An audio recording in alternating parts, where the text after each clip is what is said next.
Good evening. This is Carol Murphy. I'm your host for Heartstock Radio. This evening, our guest is Dr. Andrew Chacko. He's using design thinking to innovate for the future of healthcare. In just a minute, Andrew will be back and tell you all about what he's up to. Remember that you can find us on Twitter and Facebook. You can also email us at heartstockradio@gmail.com. In just a moment, Dr. Andrew will be back to tell you about his endeavors in healthcare. Thanks for listening. It didn't say nothing. That time was made for you and me. This land is your land. This land is my land. From California to New York Island. From redwood forests to the Gulf Stream waters. This land was made for you and me.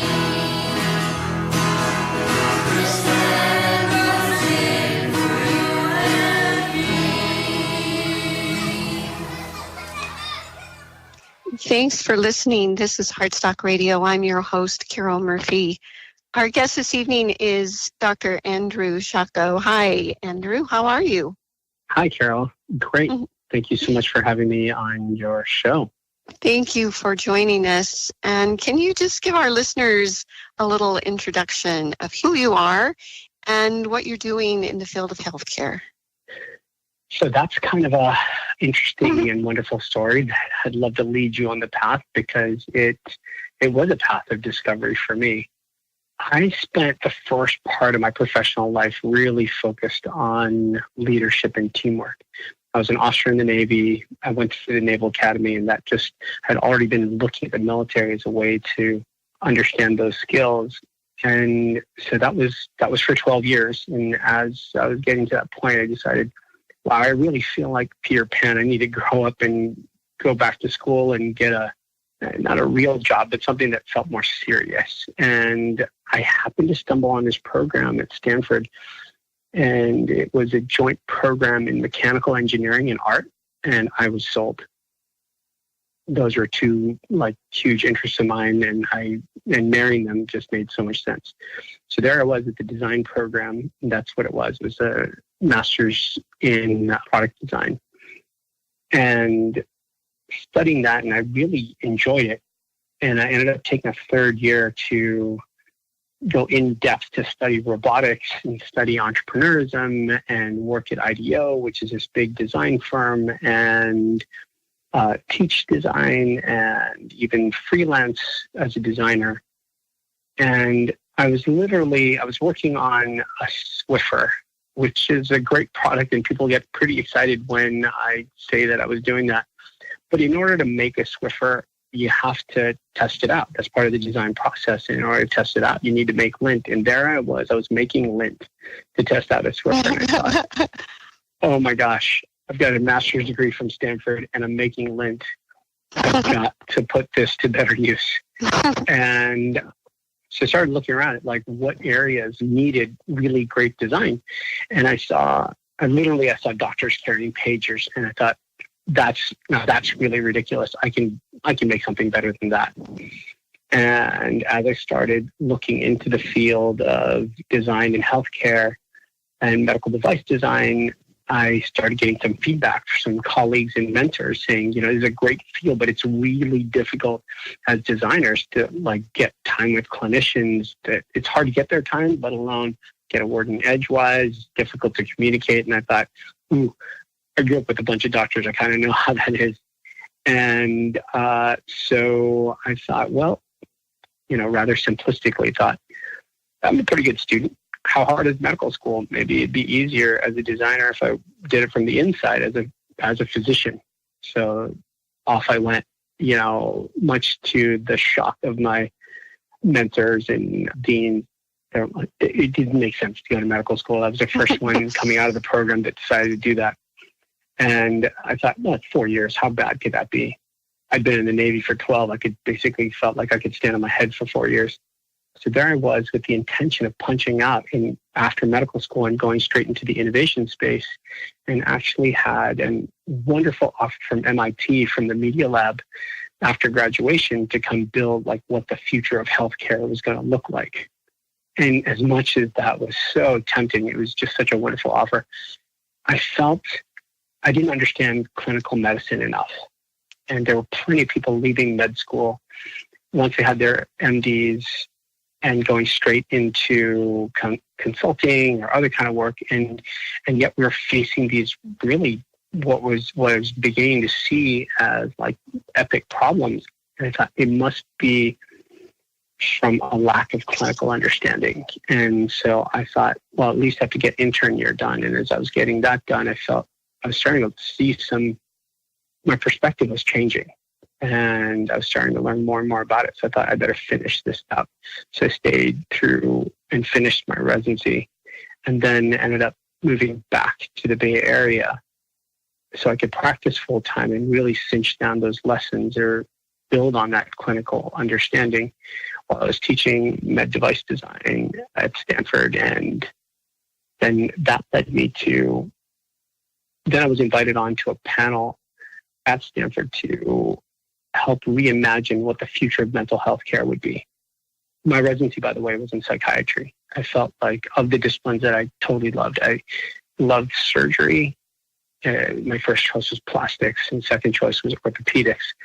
And then third choice was psychiatry. Of those disciplines, the one that would be the most tolerant of me having a second professional passion was psychiatry. And it turned out to be a super smart decision for me to go into that field for a number of reasons, especially around the innovation front.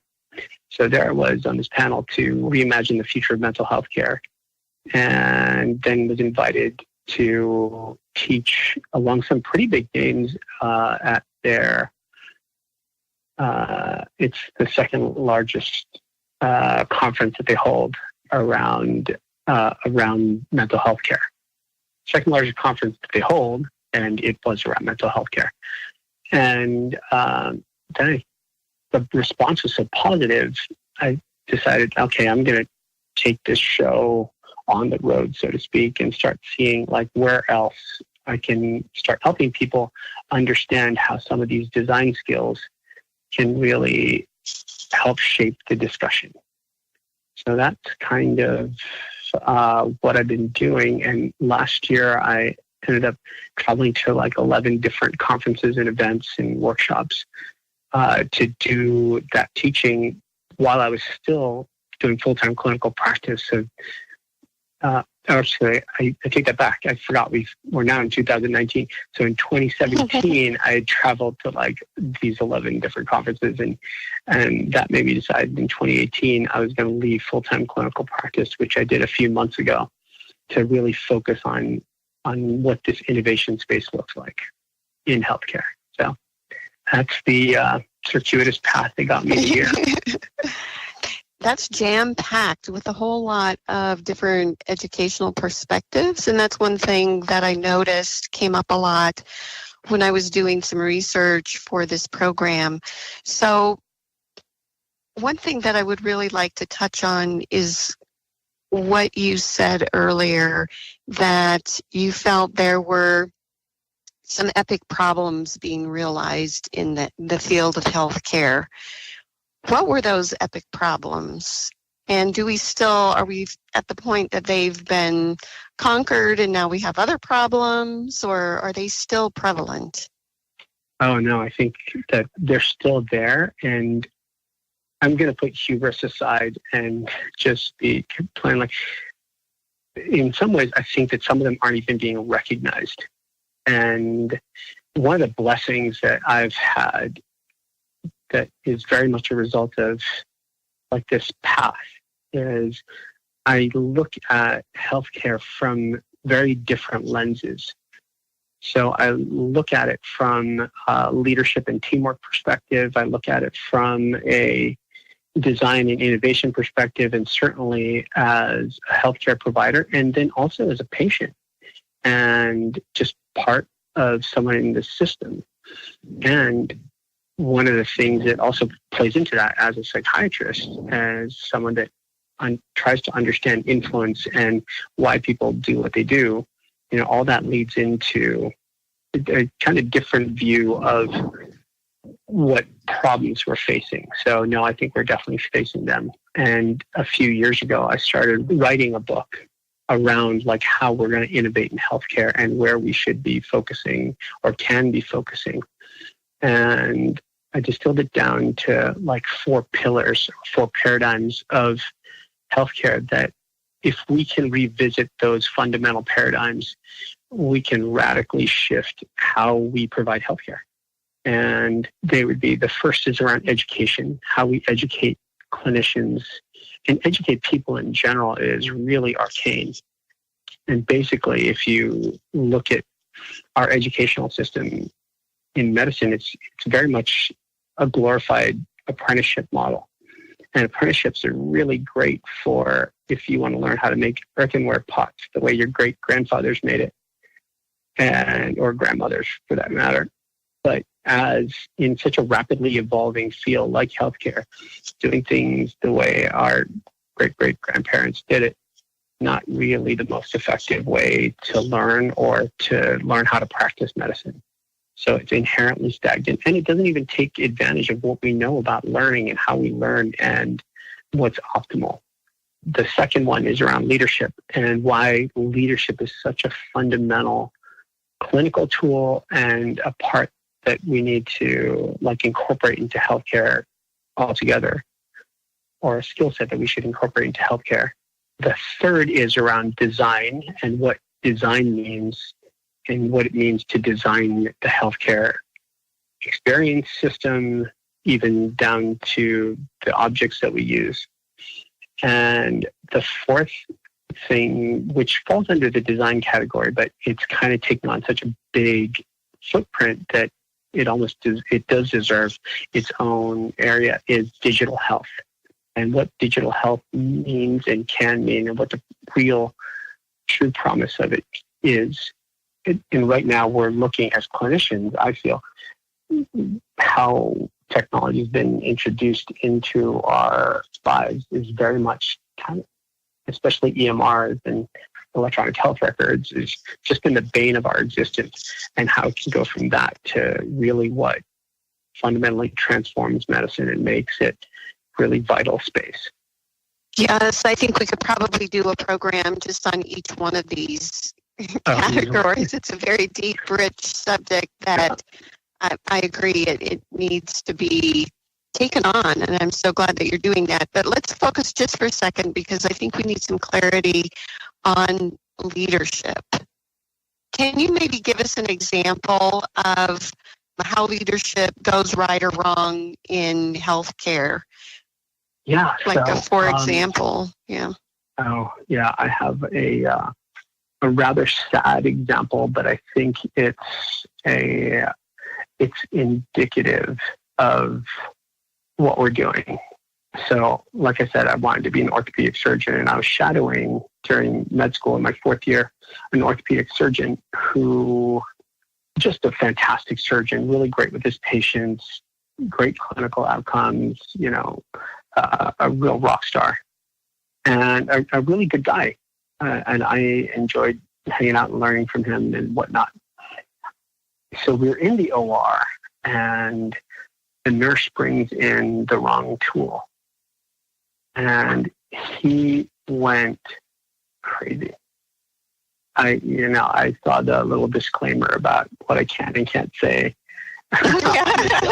You can't repeat what he said. I can't repeat what he said, but, and I'd been professionally hazed, both at the Naval Academy, and I had captains who would throw hot cups of coffee across the bridge at people that didn't meet with their approval. And I was just mortified to hear what was coming out of his mouth and how this nurse was being treated. And to the point where I went outside after the surgery was over, and I approached her because, I was following her, shadowing her anyway, as we went to greet the next patient. And I pulled her aside and said, "I'm so sorry. that was terrible, and I wish that hadn't happened. And she said, oh, honey, that was nothing. I used to be in cardiothoracic surgery. And all I could think is, what are they doing in there? I mean, like physical assault? Like, how could it get much worse? And so then I go to the next patient, and she had this big smile on her face, said, hey, how are you doing? We're getting ready for you. The OR is getting cleaned, and it has the anesthesiologist been by to talk to you, and, just carrying on a normal conversation with this person, or like really engaged and making the patient feel at ease. And I thought, man, if that was me that had just been reamed out like that, the conversation would have gone much more like this. Like, the OR is getting ready. Has the anesthesiologist been by? No. Okay. Okay. Well, we'll look into that. Yeah, the doctor had a good morning, and if you're on the receiving end of somebody that's interacting with you like that, this is the representative of the surgical team. To normal response, you're already anxious. And you're already worried about what's going on, and now you're picking up all these cues that like something's really wrong, and Yep. And all of a sudden now your stress levels are going up, your blood pressure is going up, you're going to probably be less responsive to medication. When you get cut, you might bleed more. It's just your outcomes are going to be arguably less favorable, and all this because this surgeon wasn't trained to understand, like, his role was not only to be the technical expert, but was to bring the best out of his whole team, right? And so I did a little just kind of personal experiment afterwards. I just would ask people, like, okay, so if you had to go in for a surgery and you had the best surgeon on the planet, technically best surgeon on the planet, but questionable people skills, or somebody who is really good but just exceptional with people, who would you pick? And almost everyone picks the best surgeon on the planet because they think what they want is like somebody that's technically competent. And then, I tell them, a $2 infection because the OR tech is frazzled and hasn't properly sterilized the equipment, or something happens and they don't feel comfortable communicating it, can ruin a $10 million surgery if there was a $10 million surgery. Yeah, I agree. It's very, very important. We're a little past that halfway point, so we're going to take a quick break, and we will be back with Dr. Chacko in just a moment. Thank you for listening. This is Heartstock.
Thank you for listening. This is Heartstock Radio, and I'm Carol Murphy, your host. This evening, our guest is Dr. Andrew Chacko, and we're talking about redesigning healthcare or using very specific scientific approaches to help improve healthcare for the future. And we were just talking about leadership. And I know, Dr. Chacko, you wanted to say a few more things about that. Yeah, it's really interesting looking at, like, if I look at my clinical practice and what makes me effective, I use my leadership skills much more often clinically, whether it be to help align the patient with whatever vision we're creating for where they want to go and what kind of life they want to create, or being able to inspire the other clinicians that are involved in the case to kind of rally around a central idea of what health looks like for that patient. So it's such a fundamental skill that I think it's really important. And unfortunately, systemically, we're still operating under this old paradigm of the physician is the scientist. And that ends up being how we screen for clinicians, how we train them. But we fail. We're failing in that process to recognize how much more of the art is present in the leadership aspect and why we need to really cultivate that. Yeah, I think we all have encountered examples of really smart people that kind of flounder in the chairside or bedside manner department. And design thinking, you know, there's these two different perspectives that seem important in order to solve some of the big problems that we have. And one is the patient perspective, and one is the physician's perspective. Can we approach both of these perspectives with design thinking?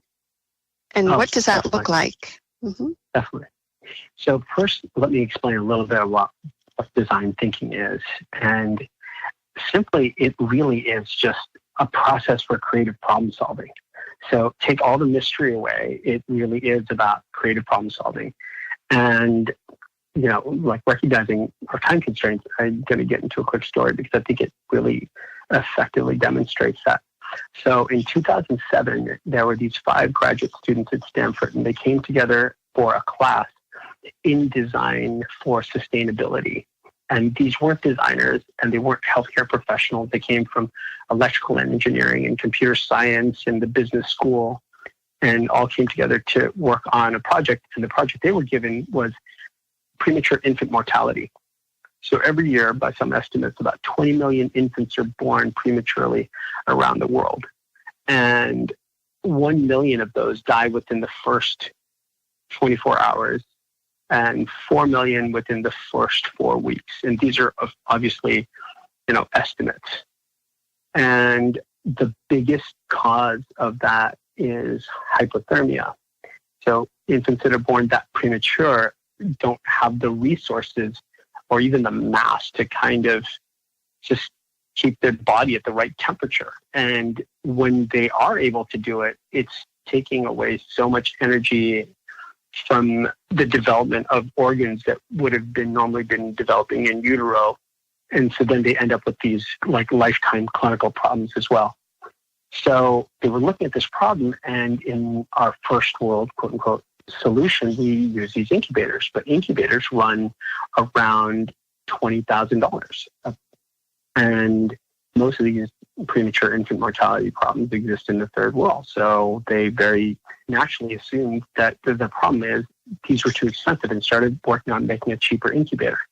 Well, while they were doing this, one of the team members ended up flying to Nepal, and while he was there, he was going through a hospital, and he saw all these empty incubators lying around, and he was a little bit befuddled, for lack of a better word, around this disconnect. And so he approached the doctor, and one of the doctors, and said, explain this, if you can. And said, yeah, well, the babies aren't dying here in the hospital. They're dying in the villages.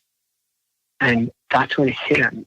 And it was like, there's something wrong with how they were approaching the problem. So they went back to the drawing board, and they decided what they needed to do was design for the young mother who was going to be there, obviously, at the scene, as opposed to designing for the clinician, because incubators were designed for clinicians, and they were designed for clinicians that had access to stable electricity. Well, the young mother in the village with the baby that was at risk didn't either had a clinician available necessarily or stable electricity. So what could they do in that setting?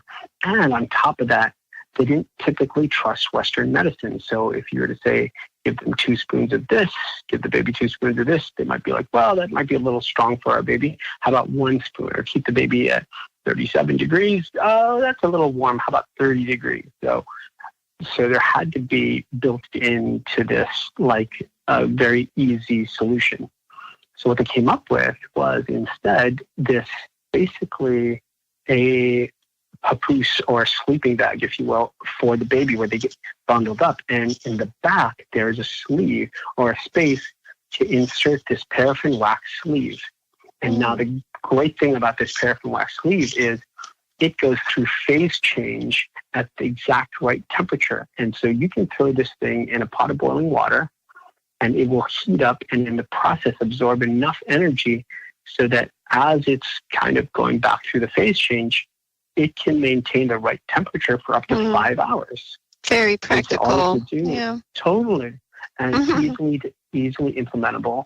And it costs 1/200th the price of an incubator. The incubator. Right. And so smart. We unfortunately run out of time already. Time goes by so quickly. It does. But that's a very poignant example. Can you let people know how they might contact you and reach out? Definitely. So the easiest way is going through my website. It's www.chaccomd.com. So that's spelled out CHACKOMD.com. Or you can email me at info@chaccomd.com.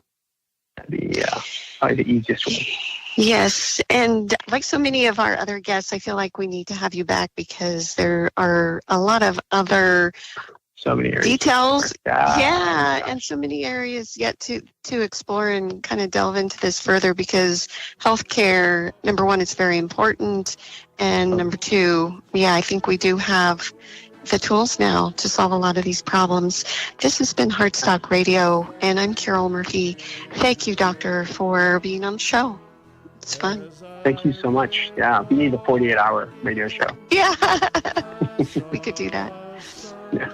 We'll see you next week. Peace. And on the sign it said, no trespass. Heartstock Radio is a production of KBMF 102.5 Butte America Radio. Hear our live programs every Friday at 5 p.m. Mountain Standard Time via livestream at butteamericaradio.org. That's right.